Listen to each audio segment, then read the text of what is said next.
2024 ఎన్నికల్లో మనం జనసేన తెలుగుదేశం ప్రభుత్వాన్ని స్థాపిస్తున్నాం.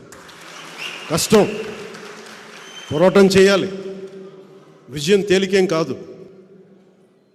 జగన్ ఎన్ని మోసాలు చేసినా, ఎన్ని మాయలు చేసినా వాటన్నిటిని అధిగమించి మనం ప్రభుత్వాన్ని స్థాపించాలి.